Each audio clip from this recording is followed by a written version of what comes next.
guys, I'm Kimberly from the Fat Quarter Shop. Welcome to week 4 of our Merry Mini Christmas in July at Fat Quarter Shop. We are having the best time. We have been stitching with the Snow Days collection by Stacy Itsu by Moda. It's totally awesome. All you need if you want to sew along with this is a layer cake, 1.5 yards background, and a binding and backing. We're on week 4, and today we will be making a tree block, and next week, if you join us on Tuesday, we will be showing you how you put it all together, and we would love for you to subscribe to the Fat Quarter Shop YouTube channel and click the bell to be notified when I have new videos. So let's get started. When I start, I like to have my design board set up with my alpha biddies before I start cutting. And then as I cut, I keep them labeled, which keeps me organized. And on this tree block, you need 2 greens. In our layer cake, we decided to use the same green, but you can use the same or different green, whatever you want to do, whatever's in your layer cake. So I'm just going to start cutting.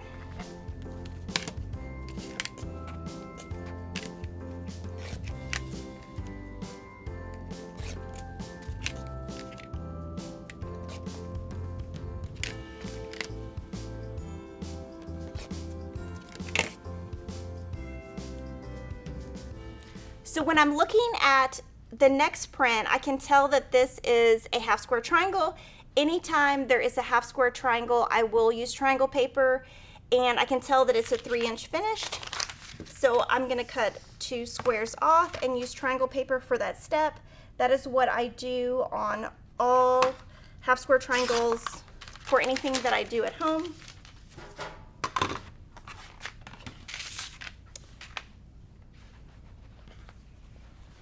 Combine that with my white. Put your fabrics right sides together. Pin it in place. When you're using half square triangle paper, you're going to want to pin not on the line, and we do have a half square triangle guide that we can link in the descriptions for you to figure out what size triangle paper that you will be needing.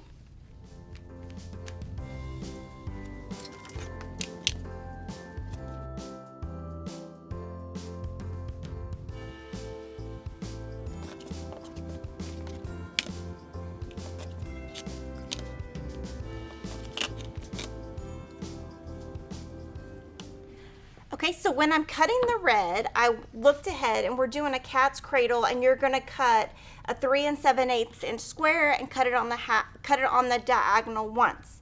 But when I do those, I like to cut them bigger. So I'm gonna cut a 4-inch square instead. And then I'll give you a little tip on how to make that, how to trim that down. And it's just a technique that I've come up with over the years so that things can be more exact, and 1/8 of an inch cutting extra isn't gonna, you're not gonna be short any fabric. So I'm gonna go ahead and cut these. So that's your D. So I just do about 1/8 of an inch extra. And then E is going to be, we're gonna be making 6. Okay, and on the next piece, we're gonna be making 6 1.5 inch finished triangles. So I'm going to trim this paper down. I went ahead and got the 1.5 inch size. And if you want to do it the traditional way, just follow the instructions on the free pattern that you can download in the description box.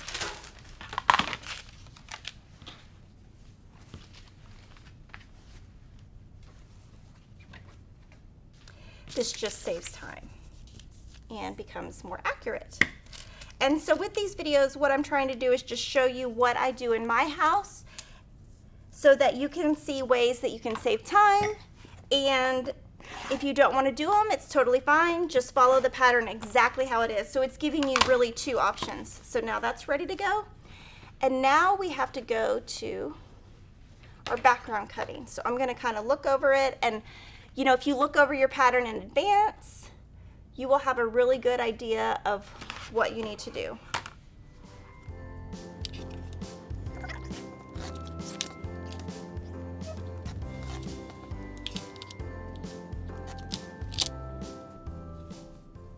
Okay, so G we've already done, which is our half square triangles. and H we've already done because that is also our half square triangles. Now you're going to cut that on the diagonal twice, and it says to cut 2 3/8. Instead, I'm going to do 2 2.5. Just a tad bigger, trim down, and then after I piece, I'm going to show you how you make it work. And this is just a way to make blocks more accurate. If you're not comfortable doing that, just follow the pattern exactly like it is.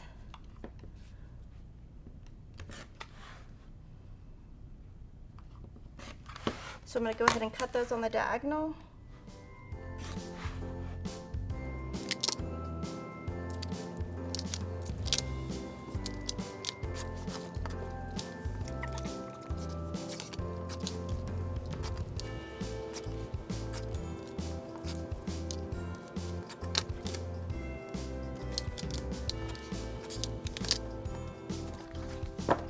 So now I have everything cut, and before I go to my sewing machine, I'm going to again look over my pattern, see what I can do to save time. So I am going to start with flying geese. And on a large piece like this, I am going to draw a line instead of using my painter's tape on my machine as a guide. And I will definitely pin that. This is bias on this edge, and you don't want anything to move as you're stitching. So I'm going to get that ready. I've already got my flying geese ready. And then I'm just going to keep looking and see, is there anything else I can save time on by doing ahead? And I can't. So I'm just going to start with these, go straight to my sewing machine, and start stitching. So when I'm using half square triangle, I am using a shorter stitch length than normal. Just go down 0.1 or 0.2. It makes your paper come off easier.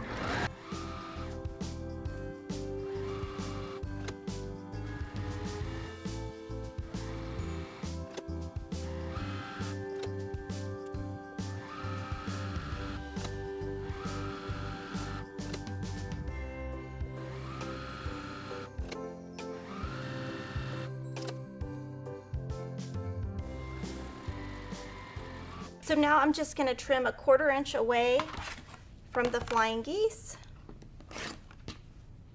I'm going to press. I like to set my seam, and then when I'm pressing, I have the iron right on the edge of the iron right on my seam. I'm going to add the next piece, and then I'm going to trim down my triangle paper and press all of that. And if you try triangles on a roll, it's going to save you time because you don't have to stop, you don't have to draw the lines, and everything I do in my life is to save time because I'm a busy mom. And so the more time I can save, the more quilts I can make. And that's what I think we all want to do, is make a lot of quilts.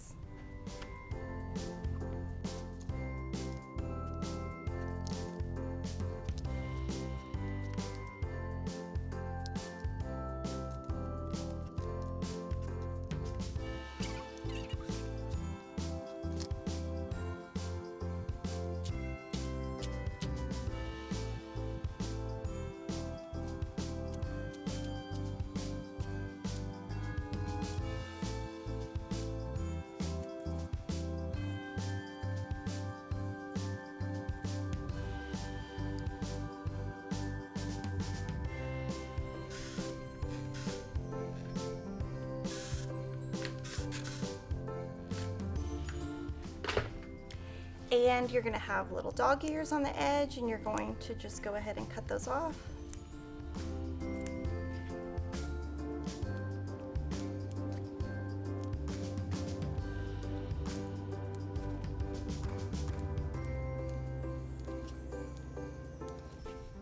Okay, now I've got everything ready to go. I'm going to go back to my pattern and see what I can prep before I go back to the sewing machine. So I've got my flying geese ready to go.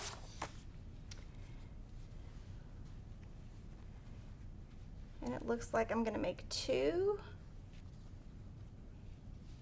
with eyes.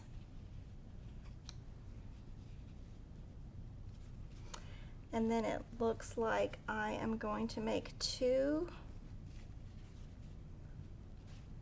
like this.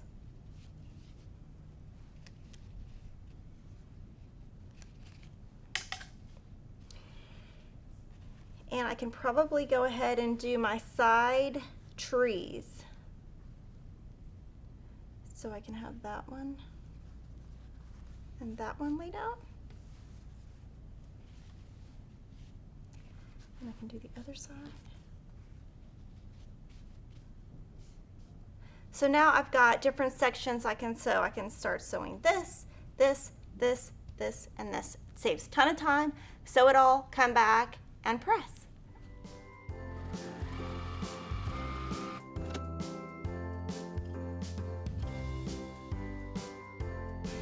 So when I'm stitching these, I'm going to put 2 together and then the next 2 so that I can keep the chain piece in between apart. So I'll show you. So I do the top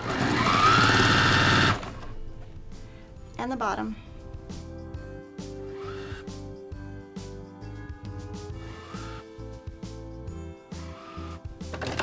And then I will just cut them apart like this, so when I go sew, they've still got that chain piece in between to press from.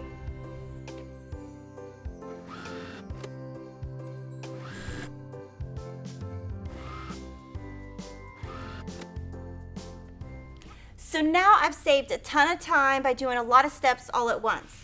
If you're not an advanced quilter and you don't feel comfortable, don't do it. The purpose of this series is to give you a free pattern and just show you some little tips that I have. So now I just get to press again.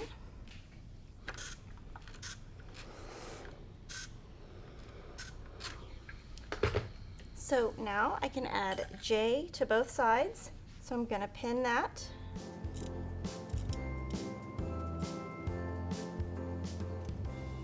And we can also do the bottom row, which is this. So I can put that there.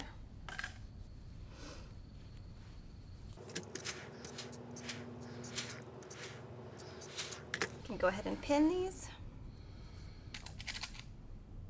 And by pinning when you're at your workstation, it's easier to pin, I think, when you're standing up. It gets you moving a little bit, and then when you get to your sewing machine, you don't have to think.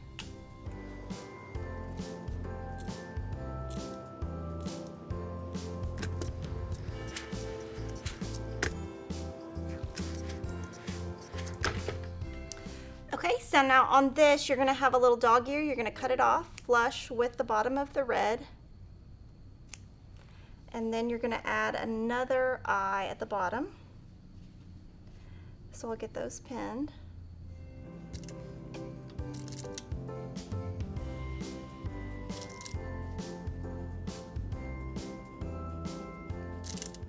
And we're off to the sewing machine.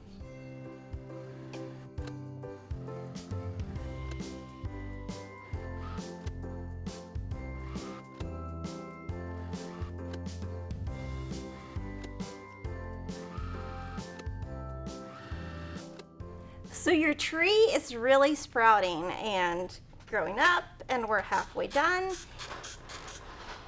So I've got the bottom of my tree,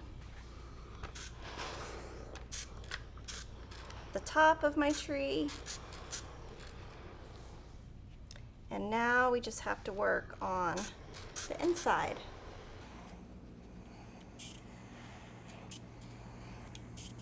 So these are little bow ties right here.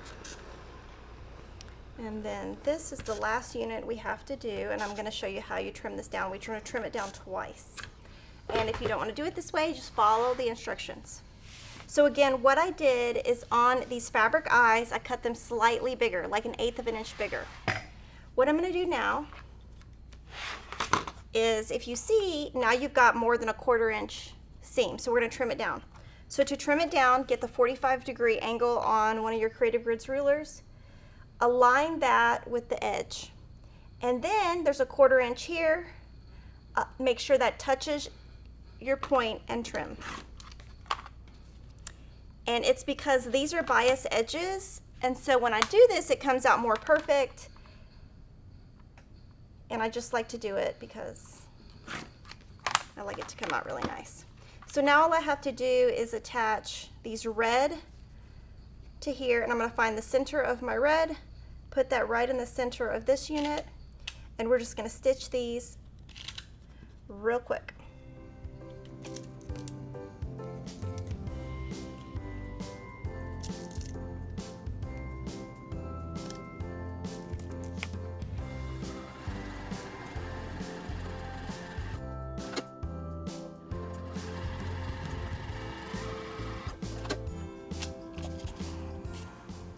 Now on this one, we also cut our red slightly bigger so we could trim it down.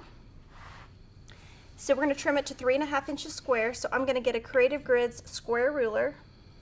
I'm going to put the diagonal line right on it and just trim a little bit of the red away, and that gets you, if you do it this way, you get closer to a 3.5 inch square than if you do it the traditional way.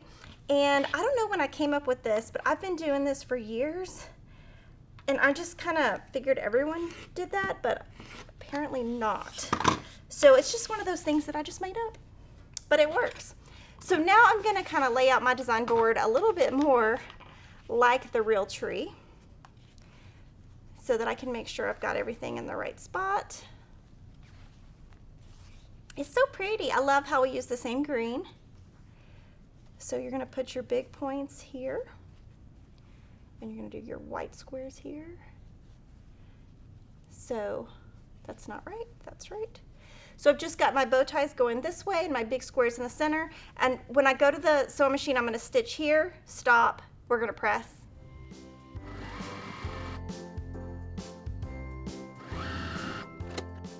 Now when I stitched this together, I chain piece so that it would stay together and it would stay in the place that it needs to be. Now I just need to press according to my pattern, and if you press according to our patterns in this series, all of your seams are going to nest and you won't even have to think about anything being wonky. And then I'm just going to pin, and we are going to sew the seam, and then we are almost done with our tree.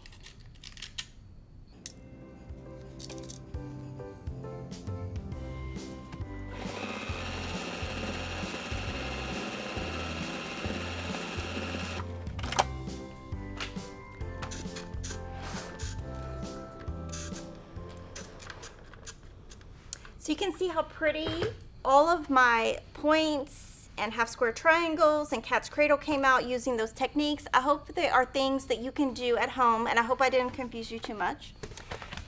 So all I have to do is put this in here, and I am going to pin in these two intersections. Right here I've got two half square triangles that meet up, so I'm going to put a pin in the point of the top one and a pin in the point of the second one, and then pin. I'm going to get both of these pinned, and then I'm going to sew these seams, and then all we have left after this are 2 seams.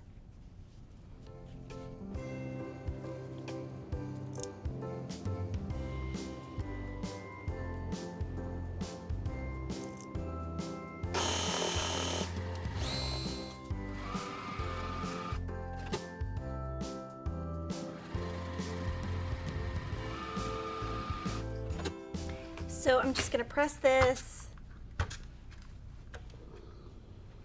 I'm just cheating and ironing on my design board to save time.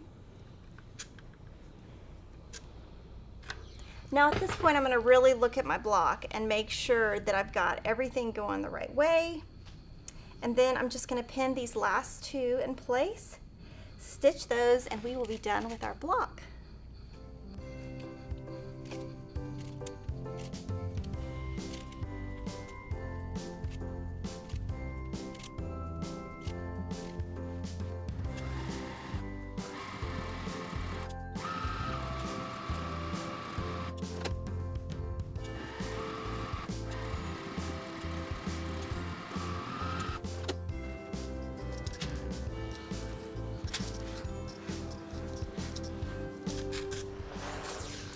And this is our tree block.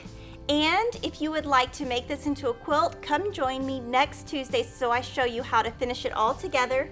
And week 1 was our poinsettia block. Week 2 was our snowflake block. And week 3 was our house block. So make sure to subscribe to Fat Quarter Shop and download your free pattern in the description box, and I'll see you next week.